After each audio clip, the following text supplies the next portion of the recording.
Hello friends, आज मैं आपके साथ इकोनॉमिक्स का एक और टॉपिक लेके आया हूँ और टॉपिक का नाम है relationship between total product and margin product या फिर total production and margin production में क्या रिलेशनशिप होता है वो डिस्कस करेंगे। डिस्कस करने से पहले बता दूं कि चैप्टर का नाम है प्रोडक्शन फंक्शन और इस चैप्टर के सारे लिंक्स आपको इस वीडियो के डिस्क्रिप्शन में मिल जाएंगे।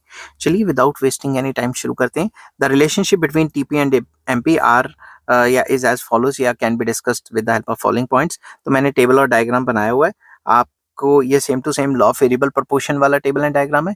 ये मैंने पीछे से कॉपी पेस्ट कर दिया। आपको बताऊंगा इसमें आपको कौन कौन से कंटेंट्स रखने हैं।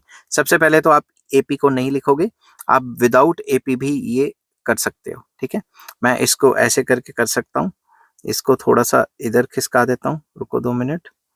इसको ऐसे करके सिलेक्ट करके मैं इसको एपी और एमपी का रिलेशन ही बनाता हूँ। ठीक है, तो टीपी और एमपी का ही रिलेशन बनाता हूँ। तो first point, when TP increases at increasing rate MP increases. तो जब भी टीपी इंक्रीजिंग रेट से बढ़ती है, फोर्थ पॉइंट तक इंक्रीजिंग रेट से बढ़ रही थी टीपी और एमपी बढ़ती है। क्यों? क्योंकि टीपी के बढ़ने का रेट ही तो एमपी है। अगर टीपी इंक्रीजिंग रेट से बढ़ेगी तो एमपी तो बढ़ेगी। तो TP increases at increasing rate up to the employment of 4 workers in this rate MP increases. तो वही बात लिखती। अगर मैं यहाँ पे एक्सप्लेन करूँ आपको तो ध्यान से देखो, इस डायग्राम में एम पॉइंट तक टीपी इंक्रीजिंग रेट से बढ़ी है और इसी के सामने ये जो एमपी है वो अपना मैक्सिमम अटेन कर लेती है। यहाँ पे एपी को आप जो है डिलीट कर सकते हो। मैं यहाँ इसको सिलेक्ट करके डिलीट कर देता हूँ क्योंकि यहाँ पे इसका कोई काम नहीं है। ठीक है, तो फर्स्ट स्टेज के बाद सेकेंड पॉइंट आ जाता है, when TP increases at diminishing rate MP declines।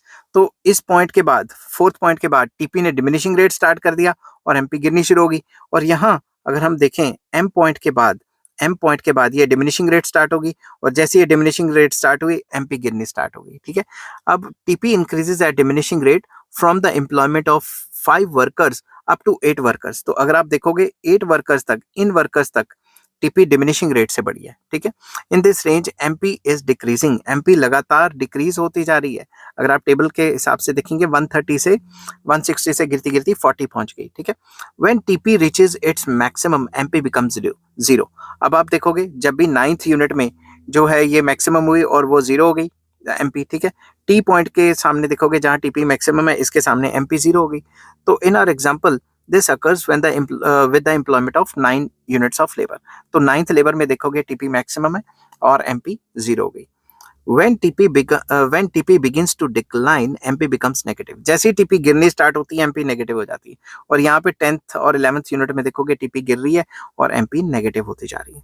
ठीक है, this occurs from the employment of 10 units of 10 workers onwards, जिसमें एमपी जो है नेगेटिव हो जाती है। MP is negative in this range. तो मैंने with the help of table और with the help of diagram बना दिया। अगर आप टेबल एंड डायग्राम दोनों बनाएंगे रिलेशनशिप के साथ तो टीचर बहुत खुश होगी और आपको अच्छे नंबर देगी। आई होप ये वीडियो आपको पसंद आई होगी। अगर पसंद आती है तो please like, share and subscribe. Take care, bye bye.